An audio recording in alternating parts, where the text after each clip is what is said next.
Welcome to this tutorial series where we will be creating a Naval Flare Gun from start to finish in Blender.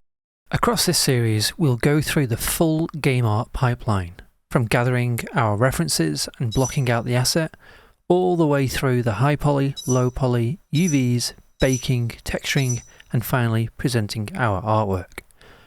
For this series I'll be using the following software: PureRef for reference gathering, Blender for modeling, UVs and presentation, Zbrush for the high poly sculpt pass, Marmoset Toolbag for baking and presentation, and finally Adobe Substance Painter for texturing. But in all honesty, if you're following along, just use what you're most comfortable with, as the skills and techniques are transferable. In episode 1, we'll use PureRef to gather and organise our references, separating primary and secondary images while studying the flare gun shapes, materials and construction details so we have a strong foundation before modelling. In episode 2 we'll start the blockout, using simple shapes to establish the flare gun's proportions, silhouette, scale and major forms. We'll combine poly modelling with Boolean operations to quickly build out every part of the asset. We'll model everything accurately, but detailing isn't the priority yet. We just want the flare gun to look right before moving into the next stage. The goal is a solid foundation, not just for us, but something an animator could pick up and start working with straight away. In episode 3, we'll create the high poly, refining the forms, adding clean bevels, and building a sub-D ready mesh in Blender that we can then take into Zbrush. We'll also look at how to use n-gons properly, keeping them controlled and away from problem areas so the model moves cleanly. Then we'll head into Zbrush to sculpt damage on the metal and wood, stamp markings and smaller surface details.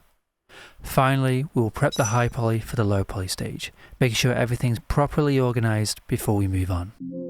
Episode 4 covers the low poly stage. We'll take the high poly model and build an efficient game ready mesh around it, focusing on clean topology, good silhouette retention and sensible polygon usage. We'll look at where geometry matters, where it can be simplified, and how to make sure the low poly supports the bake properly by considering the UVing stage as we create the low poly. The goal is to create a model that captures the shape and detail of the high poly while staying practical for real-time use. In episode 5, we'll move into UV unwrapping. We'll take the low poly model and create a clean UV layout in Blender that supports both baking and texturing. We'll look at where to place seams, how to hide them in less visible areas, and how to split the model logically based on hard surface workflows and requirements. We'll also cover textile density, island orientation, padding, and efficient UV packing, making sure the asset has enough texture resolution where it matters without wasting space. The goal is to prepare a UV layout that bakes cleanly, textures predictably, and holds up well in the final presentation. In episode 6, we'll take the asset into Marmoset Toolbag for baking. We'll set up the high and low poly meshes, organise our bake groups, and make sure the bake groups are set up correctly. From there, we'll look at the bake settings, skew correction, offset values, and how to troubleshoot common baking issues like projection errors, gradients, seams, and missed details. We'll then generate the maps we need for texturing, including normal, ambient occlusion, curvature, thickness, and material ID maps, making sure everything is clean before moving into Substance Painter. In episode 7, we'll move into Substance Painter and begin texturing the flare gun. We'll start by properly setting up our painter scenes so we can texture accurately, and then bring in our baked maps from Marmoset Toolbag. From there, we'll develop the main materials, including aged brass, worn metal, and the wooden grip from scratch, focusing on how each material should behave in relation to our references we gathered in episode 1.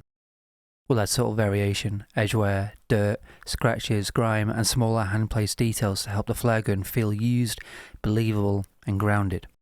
The goal is to create final texture sets that have enough detail for close-up presentation without becoming too noisy or losing the readability of the materials.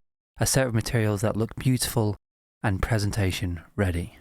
In episode 8, we'll focus on presenting the finished asset in both Marmoset Toolbag and Blender. We'll look at how to set up clean lighting, cameras, render angles, and composition so the model is shown clearly and professionally. We'll create both close-up detail contextual shots and clearer display views, making sure the materials and silhouette are easy to read. We'll also cover simple presentation choices like background and environments, focal length, lighting direction, and turntable setup, so the final asset feels polished and ready to share. By the end of the series, we'll have taken the flare gun through the full game art pipeline, from initial reference gathering to final presentation. The aim is to show the complete process from start to finish, so you can understand how each stage connects and why certain decisions are made along the way. This series is aimed at 3D artists who want to improve their hard surface workflow, especially those interested in creating game-ready props for portfolios of production. With that being said, let's begin where every strong asset starts, in episode 1 with reference gathering.